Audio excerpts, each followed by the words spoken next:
Ya teman, balik lagi sama saya dan di sini satu paket PC menggunakan Ryzen 5 5600G lagi. Tapi yang membedakan kalau yang ini upgradable. Lebih jelasnya upgradable di part-part yang bagus. Seperti yang ada di sini dari segi power supply-nya dan juga dari segi motherboard-nya. Jadi aman lah, tinggal upgrade ke depannya tanpa perlu mengganti part-part yang ada di sini.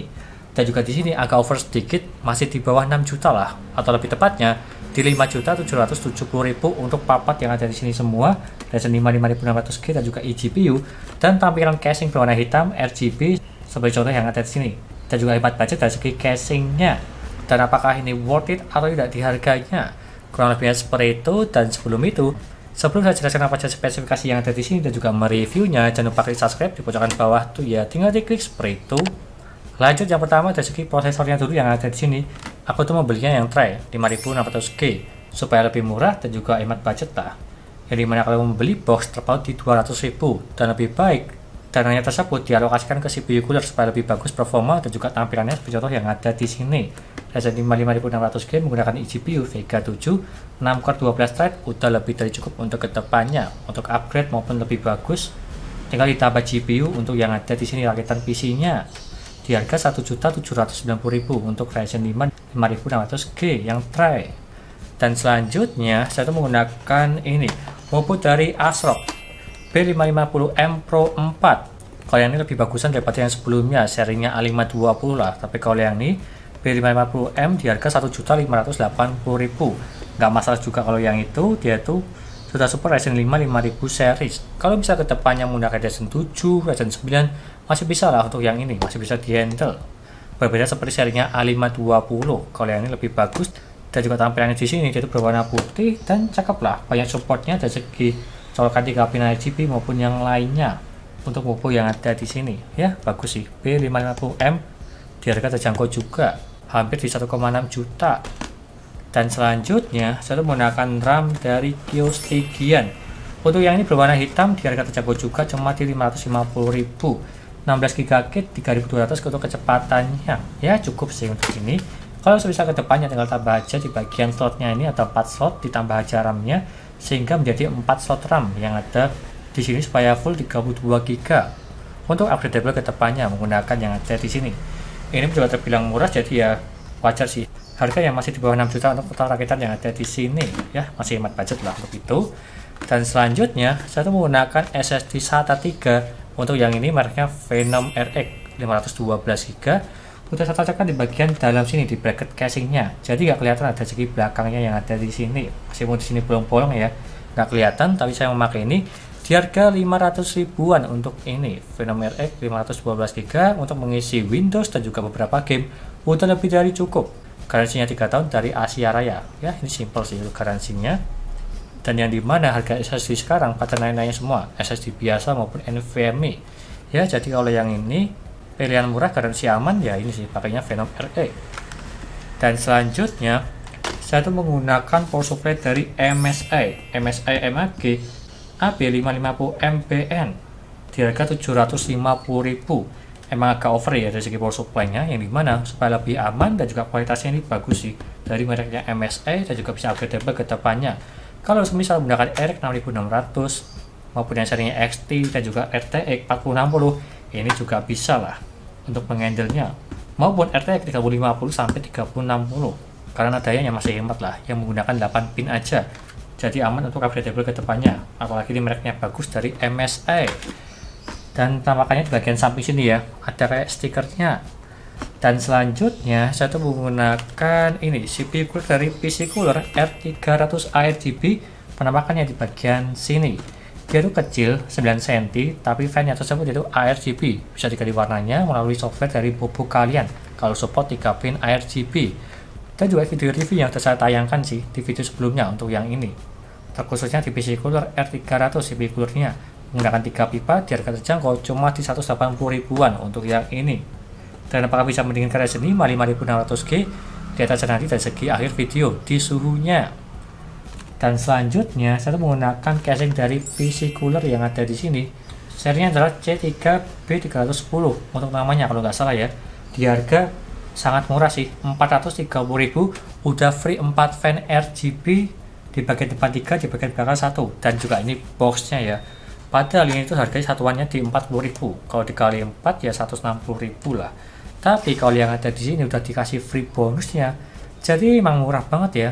Dan juga di sisi lain, casingnya tersebut jadi bagus, tipenya Ematic tapi menggunakan 5 slot PCIe, jadi lebih lebar juga. Dan di bagian atas ini support radiator juga, cukup tinggi banget di pas bagian sini. Ya mungkin kedepannya saya akan review ini sih untuk casingnya supaya lebih detail dan juga apakah ini worth it atau tidak di harganya. Di bagian samping ada power supply cover dan menarik sih untuk yang ada di sini casingnya. Di harga cuma di 430.000, mereknya PC Cooler. Dan juga di bagian depannya dia itu mesh. Ya seperti itulah. Dan juga lebih menghemat budget yang ada di sini. Cuma menggunakan 4 fan aja udah lebih dari cukup untuk sirkulasi udara. Kurang lebih seperti itu, semua part-partnya sudah saya sebutkan satu persatu. Dan apakah ini worth it atau tidak? Menggunakan Ryzen 5 5600G, tipenya upgradable ke depannya dengan part-part bagus dari segi power supply maupun dari segi motherboardnya untuk jangka ke depan. Kurang lebih seperti itu, gak usah berlama-lama. Lanjut ke review gaming serta suhunya maupun yang lainnya lah. Yo.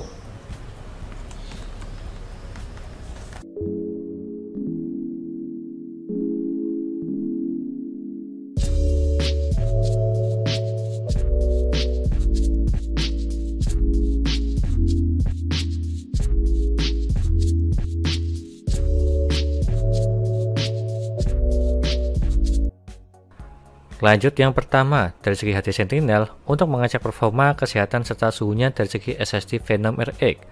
Untuk yang ini, dia itu 100% semua, dan juga NOT-nya dia itu perfect.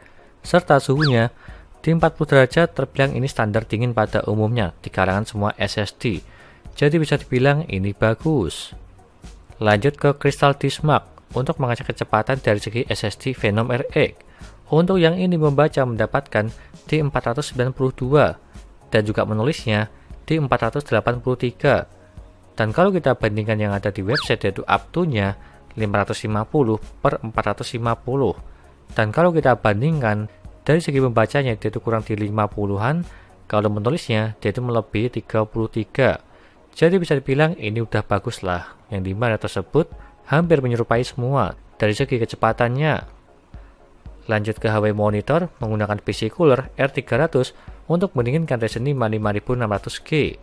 Untuk minimalnya mendapatkan di 38 derajat dan juga maksimalnya di 79 derajat. Terbilang ini masih dingin semua. Untuk minimalnya cuma diem aja di desktop tidak ngapa-ngapain, 38 derajat ini masih bagus. Dan apalagi maksimalnya juga masih aman, masih di bawah 80 derajat. Ini saya tes di Geekbench. Dan dia mentok paling tinggi di 79 derajat, masih dingin. Dan lanjut ke gaming. Yang pertama GTA 5, settingan 1080p dan juga settingan normal, dia itu mendapatkan di 82 fps. Terbilang ini lancar jaya. Meskipun di settingan rata kiri, masih mendapatkan di atas 60 fps untuk yang ini di game GTA 5. Kalau semisal di game GTA Roleplay juga masih bisa sih, tapi di settingan 720p supaya lebih lancar dari segi grafiknya untuk yang itu.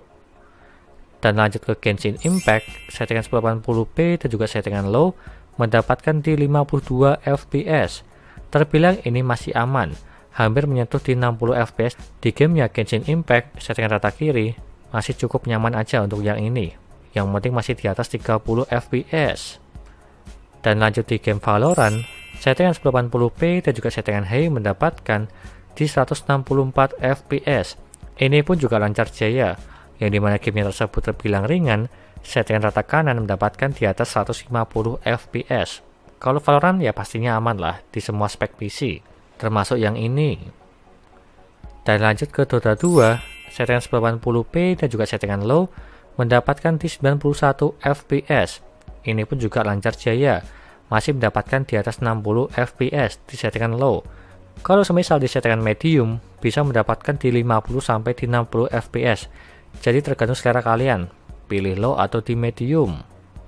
Lanjut ke PES 2021, settingan 1080p dan juga settingan low mendapatkan di 93 fps. Ini pun juga lancar jaya, hampir menyentuh di 100 fps untuk settingan rata kiri. Kalau semisal di medium juga bisa lah untuk yang ini. Di gamenya PES 2021, terbilang ini juga ringan. Dan lanjut ke dayanya. Dari segi daya minimal yang mendapatkan di 49 watt terbilang ini irit. Dalam posisi tidak ngapa-ngapain di desktop diem aja, dia tuh paling bawah di 49 watt, ini pun irit, masih di bawah 50 watt. Dan apalagi maksimal yang mendapatkan di 90 watt aja, ini pun juga irit, masih di bawah 100 watt. Untuk yang ini saya tes di gaming, dan dia mentok paling tinggi di 90 watt, ini pun udah bagus, hemat daya. Dan apalagi menggunakan power supply di 550 watt, udah lebih dari cukup. Dan juga bisa upgradeable ke depannya menggunakan power supply ini. Kurang lebih seperti itu. Dan lanjut ke kesimpulannya. Di harga 5,7 juta mendapatkan Ryzen 5 5600G, terbilang ini masih cocok, lebih teruntuk ke upgradable. Berbeda seperti di rakitan yang sebelumnya atau yang lainnya lah, dia itu bisa mendapatkan Core i3 Gen 10 dan juga GTX 1660. Tapi kalau yang ini lebih ke upgradable, bukan ke performa. Kalau semisal kedepannya ditambah RTX 3060, 3050 maupun RX 6600, ini performanya jauh lebih kencang daripada Core i3 Gen 12 maupun Gen 10 yang dimana menggunakan GTX 1660. Jadi tergantung kebutuhan kalian. Perakit di awal tipe upgradable untuk kedepannya ataupun langsung ke performa. Itu pilihannya. Dan semua listnya ada di sini. Dan juga semua linknya ada di deskripsi. Silahkan beli aja jika lo berminat untuk papat yang ada di sini semua. Menggunakan Ryzen 5 5600G dengan tema upgradable. Sekian dari saya, jangan lupa like dan subscribe. Dan nantikan video lainnya mengenai rakit PC Intel maupun AMD gaming maupun editing. Dan juga jangan lupa share ke teman-teman kalian yang pengen rakit PC, tinggal DM aja. Terima kasih sudah menonton.